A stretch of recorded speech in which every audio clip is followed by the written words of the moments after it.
26 août.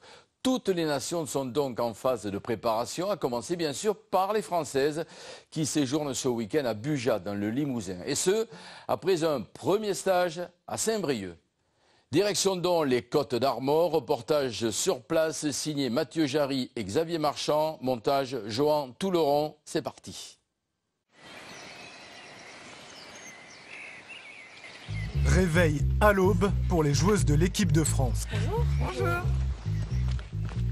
Direction les terrains d'entraînement pour les unes, le dojo pour les autres. Séance combat, défense, plaquage.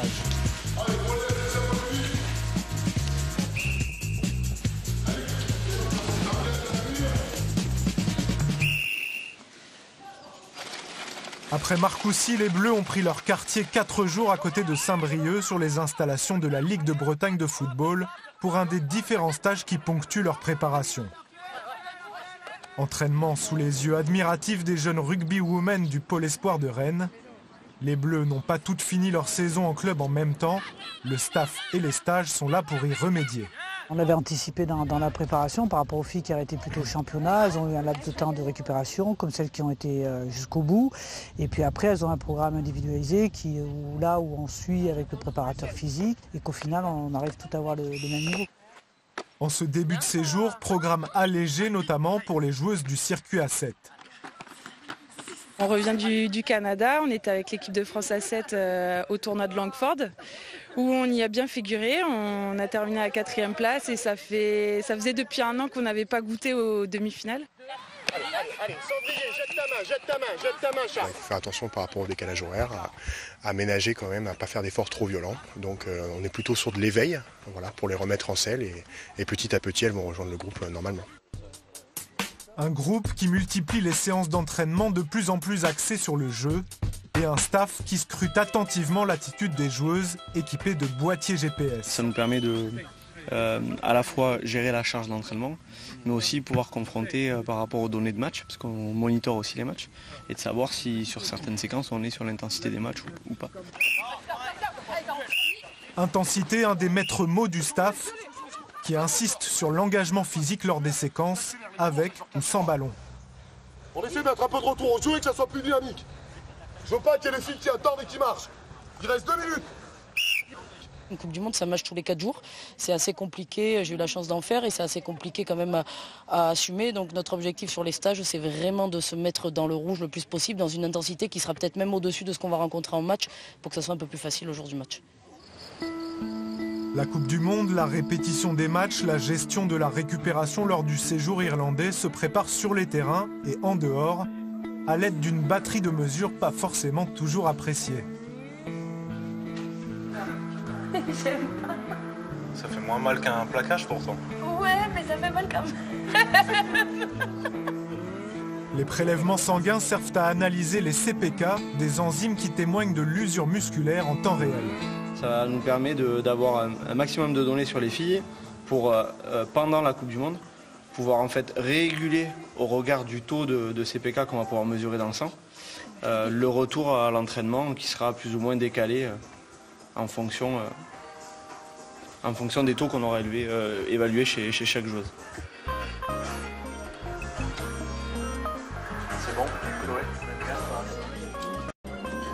À côté du rugby, les joueuses ont quand même droit à des moments de détente, lors des repas, dans leur salle commune autour du billard, ou à l'extérieur, pour une partie de Molki, un jeu de quilles finlandais très prisé lors de ce séjour.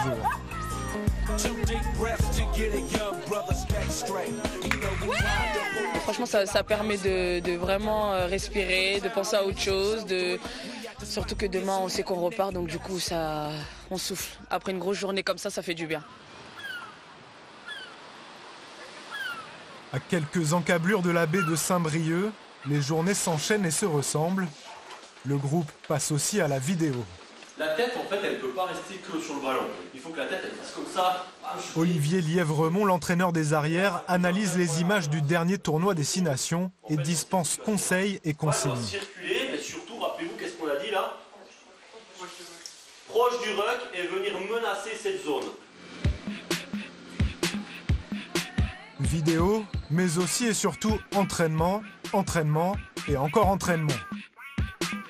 Lors du tournoi 2017, les Bleus ont fini 3e, tout comme lors de la dernière Coupe du Monde. Alors en Irlande cet été, le staff et les joueuses veulent gagner 2 places et mettre les bouchées doubles.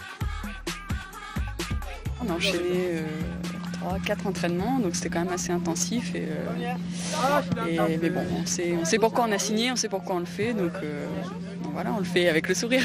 La Coupe du Monde est dans 2 mois, donc c'est maintenant qu'on doit travailler, donc c'est récup à fond et puis intensité mentale et physique sur les entraînements.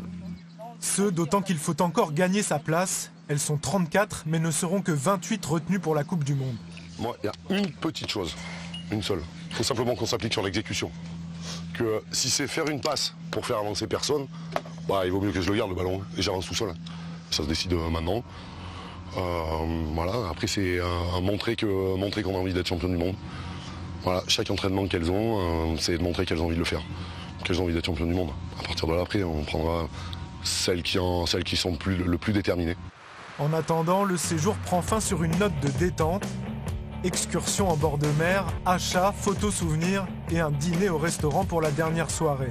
En juin, le groupe se retrouve encore en Corrèze avant l'annonce à la fin du mois de la liste des joueuses sélectionnées pour la Coupe du Monde et pour la dernière ligne droite de la préparation.